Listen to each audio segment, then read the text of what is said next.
vamos a ver los sensores inductivos. Los sensores inductivos basan su funcionamiento en las propiedades de las bobinas y en el fenómeno de la inducción electromagnética. Vale, entonces, ¿qué era la inducción electromagnética? Pues cuando tenemos una variación de un campo magnético cerca de un conductor o de una bobina, se induce en la bobina una tensión, una corriente eléctrica, ¿vale? Entonces, da igual que se mueva el campo, el imán, o que se mueva el conductor. El caso es que haya una variación del campo magnético y entonces se inducirá una corriente en este conductor. Vale. Entonces, aprovechando estas propiedades de los sensores inductivos, tenemos varias maneras en las que se usan estos sensores. Primero, tenemos unos sensores inductivos que varían su coeficiente de autoinducción en función de la posición de su núcleo magnético. ¿Vale? El coeficiente de autoinducción depende pues, de la sección del núcleo magnético, del número de espiras. Bueno, entonces aquí, por ejemplo, si queremos conocer la posición lineal, lineal de algo, pues unimos eso de lo que queremos saber su posición a este núcleo. Cuando esté en esta posición, pues si miro aquí la inductancia, pues tendrá una baja inductancia porque menos parte de este núcleo está afectando a la bobina. Si tengo el núcleo en esta posición, como todo el núcleo está incluido dentro de la bobina, pues tendrá una inductancia mayor. Es decir, puedo saber la posición de algo en función de la inductancia que me vaya a dar esta bobina. Esa es una aplicación.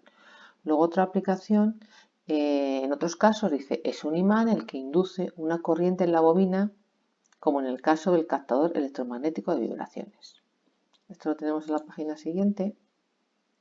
Vale, entonces aquí queremos saber una vibración de algo, una vibración de cualquier cosa ¿vale? Entonces, lo que uno eso de lo que quiero saber esa vibración con un imán. Este imán entonces se mueve dentro de esta bobina. Al moverse dentro de esta bobina va a inducir una tensión, ¿vale? Porque como hay una variación del campo magnético cerca de una bobina, en esta bobina se inducirá una tensión. Con lo cual, si yo pongo aquí un osciloscopio, me saldrá una curva alterna. ¿Vale? ¿Que esto vibra con más frecuencia? Pues esta curva alterna estará más junta, tendrá más frecuencia. ¿Que vibra más lenta, la vibración es más lenta? Pues la curva, ¿vale? Será una curva con menos frecuencia. Entonces lo puedo saber también para saber vibraciones. ¿Vale? Otra aplicación de los sensores inductivos, pues es para saber la posición lineal o angular. ¿Vale? Entonces lo podemos usar para saber una posición lineal o angular. Aquí me están diciendo una posición lineal, ¿vale? Puede ser lineal o angular. Vemos que este captador inductivo está formado por un imán y una bobina. ¿Vale? Y un imán y una bobina. Entonces aquí tengo una imagen, a ver, aquí tengo una imagen como en la que se ve más claro. Entonces, aquí quiero saber las revoluciones de esta rueda dentada. Para saber las revoluciones, pues lo que hago es eso, poner un dentado alrededor de la rueda, ¿vale? De manera que haya dientes y huecos. El sensor inductivo es este, en el que veis que tiene dentro un imán y una bobina, ¿vale? Entonces, claro, como va pasando por diente hueco, ese diente, cuando se enfrenta a un diente o cuando se enfrenta a un hueco, aquí en este imán le provoca una variación del campo magnético. Como hay una variación del campo magnético, se induce una tensión en este bobinado. De manera que si yo pongo aquí un polímetro, me estaría dando una tensión, y si pongo un osciloscopio, me daría esta curva. Cuando va a más revoluciones, pues la curva, veis que es una curva alterna, senoidal, pues cuando a más revoluciones, esto más frecuencia, por lo tanto más pegado. A menos revoluciones, pues la curva está más separada, menos frecuencia. ¿Vale? Entonces puedo saber en función de la frecuencia de esta señal, sé las revoluciones a las que va esta rueda, de lo que quiero saber, las revoluciones, ¿vale? A veces quiero saber no solo las revoluciones de la rueda, sino, por ejemplo, la posición cuando pasa por este punto, por ejemplo. Entonces lo que se hace es quitar un diente, ¿vale? Entonces, por ejemplo, aquí. Aquí vemos que eso es una rueda fónica que tiene dientes, pero justo aquí se le ha quitado un diente. Por lo tanto, este espacio es más amplio. La señal entonces sería, cuando pasa por diente hueco normal, sería esta, y cuando pasa por aquí, que le falta un diente, sería esta. Y entonces sé que cuando la señal sea así, está pasando por esta posición, que es la que yo quería saber. Quería saber cuándo pasaba por ahí, ¿vale? Y lo sé porque la curva pues es distinta. Pues eso, como le falta un diente, es más ancha aquí, ¿vale?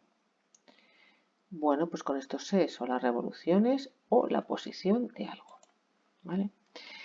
También puedo saber las revoluciones o la posición de algo con otro tipo de sensor que se llama el sensor Hall, ¿vale? Entonces, ¿qué es un sensor Hall? Es un sensor que tiene una capa que se llama capa Hall, que está formada por semiconductores, ¿vale? Y que tiene que estar alimentada, ¿vale? Entonces, cuando le afecta un campo magnético perpendicularmente, lo que ocurre es que aparece la tensión Hall. ¿Qué pasa? Que todos los electrones se van para un lado, ¿vale? Aparece una corriente, ¿vale? Aparece una diferencia de tensión, se llama tensión Hall, porque todos los electrones se van para un lado, en el otro lado no hay, entonces aparece esa diferencia de potencial que se llama la tensión Hall, ¿vale? Entonces, esto lo puedo usar para saber igual las revoluciones y la posición de algo, ¿vale? Entonces, antes, ¿qué diferencia hay? Bueno, pues el sensor tipo Hall, esta señal que sale es una señal ya cuadrada, por lo tanto es una señal ya digital. No necesito digitalizarla, sino que ya es una señal digital. Como veis, el sensor Hall tiene que estar alimentado, por lo tanto tiene tres cables. Aquí sería este cable y este cable serían el de alimentación y el cable del medio sería señal. Por lo tanto, si yo pincho con un polímetro y quiero saber si esto está alimentado, pues pincho entre este cable y me tendría que dar en este caso 5 voltios, ¿vale? Y si yo quiero sacar esta señal, pues pincharía con el osciloscopio entre aquí y masa y me daría esta señal cuadrada. Cuando la señal gira más revoluciones, esto está más pegado, más frecuencia, y cuando gira más lento, esta señal tendría menos frecuencia. Lo que ocurre es que aquí siempre varía entre 0 y 5. Más frecuencia, menos frecuencia, pero siempre varía entre esos valores, 0 y 5 voltios, según pasa por diente o por hueco, diente o hueco, ¿vale? Va variando y me va dando, ¿vale? Pues este almenado, esta señal ya digital. Sin embargo, los sensores inductivos, la señal es analógica, ¿vale? Es una curva senoidal, por lo tanto esta curva, si luego va a esta información, luego habría que digitalizarla, ¿vale? Y aquí esta señal, lo mismo, a más revoluciones más frecuencia, a menos revoluciones menos frecuencia, pero además cuando va a más revoluciones, además de tener más frecuencia, tiene más amplitud, más voltaje, ¿vale? Aquí siempre el voltaje va a variar entre 0 y 5, aquí no. Cuando tiene más revoluciones, va más deprisa, la amplitud va a ser mayor, también el voltaje va a ser mayor.